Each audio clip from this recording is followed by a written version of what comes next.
Bapak saudara makan Allah, kita ambil zikir la ilaha illallah.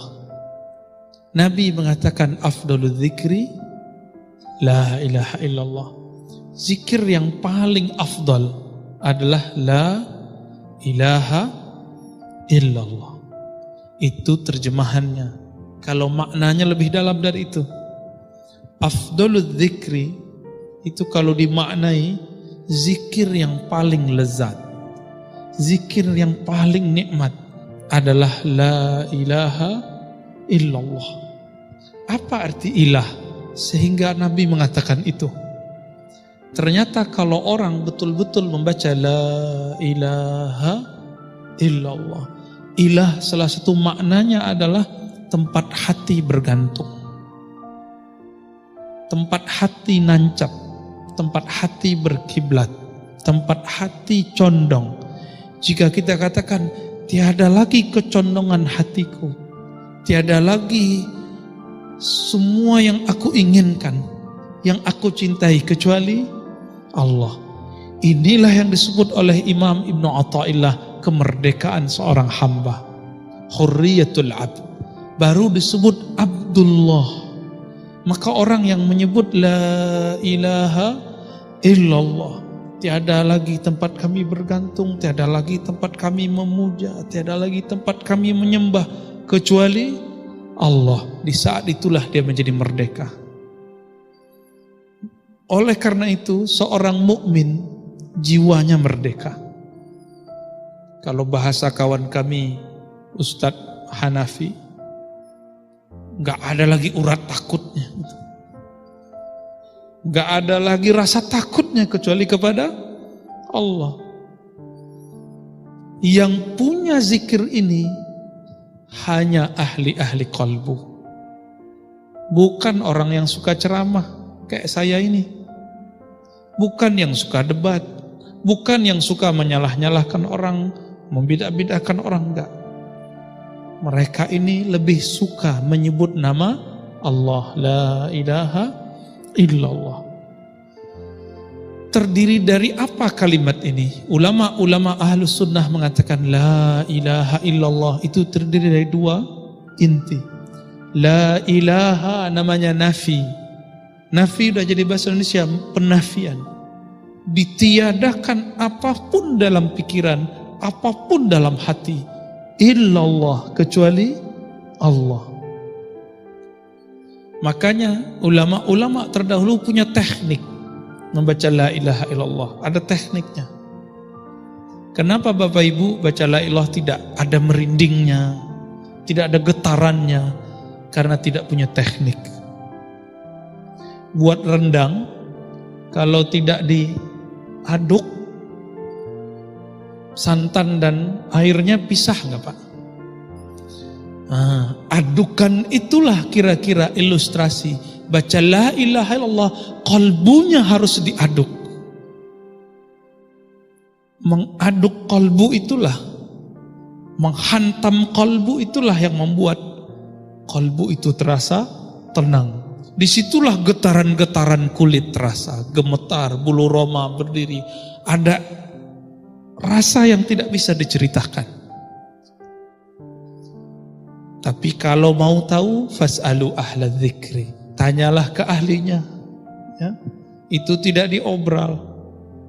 Tidak diobral. Kalau zikir-zikir biasa, itu bisa dijelaskan kapanpun.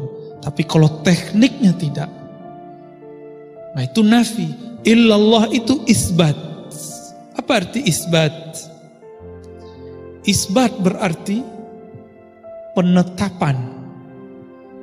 Tiada yang disembah kecuali Allah. Tiada yang dituju kecuali Allah. Tiada yang diharap kecuali Allah. Orang kalau begini, PNS kalau begini, karyawan kalau begini gak perlu fingerprint. Kerjanya pasti selesai. Kenapa sekarang harus pakai fingerprint, pakai daftar hadir? Karena orang-orang tidak serius bekerja. Dia hanya takut ke atasannya. Jadi gak takut kepada Allah. Takut dengan laporan-laporan manusia, tapi tidak takut dengan laporan-laporan malaikat-malaikat Allah. Bapak ibu saudara, ikhwan akhwat fillah. Maka Nabi SAW ketika ditanya, bagaimana cara kami memperbaharui iman kami yang usang wahai Rasulullah? Apa kata beliau? Hadis masyhur, aksiru min qawli la ilaha illallah. Banyak-banyak baca la ilaha illallah. Maka hari ini kita bisa saksikan, siapapun yang lisannya dan kalbunya banyak menyebut nama la ilaha illallah, dipastikan merekalah orang paling bahagia. Merekalah iman yang paling segar. Jadi yang iman yang paling segar bukan yang bergelar doktor atau LCMA, yang bergelar buya, syekh, ustadz, tidak. Yang punya kebahagiaan sangat tinggi jika dia zikir dengan zikir yang tinggi, yaitu la ilaha illallah. Tapi banyak orang bertanya lagi, Ustadz, saya sudah pakai tekniknya, sudah belajar ke gurunya, kenapa saya tidak merasakannya? Jawabannya lebih mudah lagi. Mungkin dosisnya kurang atau kelebihan. Karena zikir itu syifaun, obat. Allah menyebut Quran zikir. Inti dari Quran itu ya zikir. Zikir artinya ingat Allah. Mengingat Allah itu bagi kalbu yang sakit jadi obat. Bagi kalbu yang sehat, taraqqiyat, menaikkan kalbu ke alam malakut, alam jabarut. Oleh karena itu, Rasulullah SAW pertama dapat wahyu itu zikir. Iqra bismi rabbik. Bacalah dengan nama Rabbmu. Siapa nama Rabbmu? Allah. Maka dosis pertamanya nyebut nama Allah. Turun lagi surat Al-Muddathir, Al-Muzammil. Di Al-Muzammil dia katakan wazkurisma rabbik, sebut nama Rabbmu. Siapa nama Rabb penciptamu? Allah. Maka zikirnya Rasulullah di kalbunya selama bertahun-tahun adalah nyebut nama Allah, Allah, Allah. Tapi oleh kawan dibid'ahkan.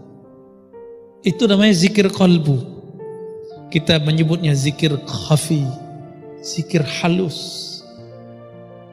Jadi Nabi SAW sebelum zikir lisan, kalbunya dulu zikir.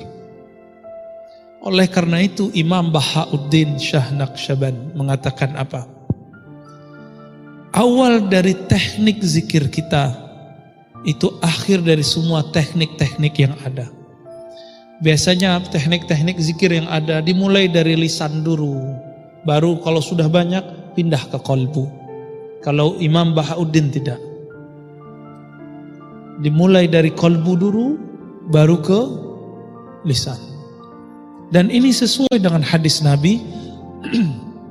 Riwayat Imam Bukhari disebutkan bahwa Itban bin Malik menyanggah Mahmud ibn Rabi'ah. Itban bin Malik menyampaikan hadis kepada Mahmud bin Rabi', dibantah oleh Abu Ayyub al-Ansari. Apa yang disampaikan mereka? Allah mengharamkan kepada neraka, innallah harrama 'alan nar. Mengharamkan terhadap neraka, man qala la ilaha illallah min qalbihi aw nafsihi. Ini syaratnya. Siapa yang membaca la ilaha illallah dari kalbunya, dari nafsnya, dari jiwanya. Ini hadis Sahih Bukhari di Kitabul Ilm. Kitabul Ilm, bab ilmu. Jadi Nabi memberikan syarat, tapi Abu Ayyub mengatakan, masa hadisnya gampang sekali untuk tidak dimakan oleh neraka, hai Mahmud. Apa kata Mahmud? Kalau gitu aku tanya lagi ke guruku nanti di Madinah, Itban, benarkah Rasulullah bersabda begitu? Dikejar setelah perang di Romawi, beliau pulang ke Madinah dan beliau bertanya kepada Itban, dan Itban mengatakan, betul, aku mendengar Nabi bersabda, Allah akan haramkan neraka untuk merusak, menyakiti, menyiksa orang yang mengatakan la ilaha illallah min qalbihi, dimulai dari kalbunya. Ini yang kita sebut isbat. Maka zikir la ilaha illallah disebut dengan zikir nafi isbat. Zikir meniadakan selain Allah, mengisbatkan Allah. Dan tapi walaupun disebut nafi isbat, isbatnya lebih dulu. Tetapkan dulu namanya di kalbu, baru baca la ilaha illallah. Inilah rahasia surat Ali Imran ayat kedua. Allahu la ilaha illa huwal hayyul qayyum. Allah dulu, Allah. Atau surah Al-Baqarah 255 ayat kursi. Allahu la ilaha illa huwal hayyul qayyum. Allah, Allah itu dulu, dimantapkan dulu. Ini yang disebut kurikulum berzikir. Namun kadang murid gak sabar, mau cepat-cepat ganti zikir. Abu Hurairah sabar dengan zikir 12.000. Kenapa kita gak sabar? Maka hitungan-hitungan zikir yang diramu oleh guru-guru kita tidaklah bid'ah. Itu termasuk kepada jumlah banyak. Uzkurullaha zikran katsira. Berzikirlah sebanyak-banyaknya. Oh, Nabi tidak pernah begitu. Tahu dari mana Nabi tidak pernah begitu? Maka Bapak saudara makan Allah, berzikir la ilaha illallah itu adalah mutiaranya ulama salafus saleh. Ingin ikut salaf, banyak zikir, jangan banyak berdebat. Ingin ikut ulama salaf, banyak menafi isbat la ilaha illallah. Maka guru-guru kami kadang-kadang ada yang mengijazahkan zikir la ilallah 70.000, ada yang 11.000, ada yang 100, tergantung si murid ini sanggupnya yang mana. Sedangkan di hadis-hadis Nabi, contoh-contohnya sederhana, ada yang 10 kali, ada yang 3 kali, ada yang 25, ada yang 70, ada yang 100. Itu bukan angka batasan, itu cuma angka contoh. Disebut dalam bahasa Arab lil mithal, untuk memberikan contoh. Kenapa? Sayyidatuna Aisyah radhiyallahu taala anha mengatakan, Nabi setiap nafasnya zikir. Yazkurullaha ala kulli ahyani. Dan Nabi mengatakan perumpamaan orang yang zikir dan tidak zikir, masalul ladzi yazkur rabbahu wal ladzi la yazkur rabbah kamatsalil hayyi wal mayyit. Orang yang zikir itu hidup, orang tidak zikir itu mati. Maka kadang-kadang Bapak Ibu saudara Allah, kenapa kalau mendengarkan khutbah atau kajian kok hampa? Mungkin kami atau ustadz-ustadz yang berduduk di sini kolbunya belum connect kepada yang menggerakkan kolbu, maka tidak sampai ke kolbu kita, nggak sampai. Tapi kalau dimulai dari kolbu, itu sebabnya jika dimulai dari kolbu, orang akan menikmati saat dia baca innal hamdalillah nahmaduhu wa nasta'inu. Bukan sombong. Hari ini orang membaca innal hamdalillah karena ingin disebut bermanhaj A, B, C, D.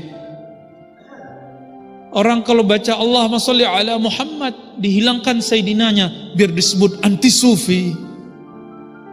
Begitu juga sebaliknya, orang baca sayyidina biar disebut sufi, biar disebut aswaja, biar disebut. Maka itu zombie ketemu zombie, kolbu mati ke lembu kolbu mati. Gak ada hasilnya. Maka bergurulah ke ahli kolbu. Siapa ahli kolbu? Yang memakmurkan kolbunya dengan zikrullah. Inilah makna surat An-Nur ayat 36. Fi buyutin azinallah an yurfa'a ismuhu. Ya. Di rumah-rumah an turfa'a ismuhu.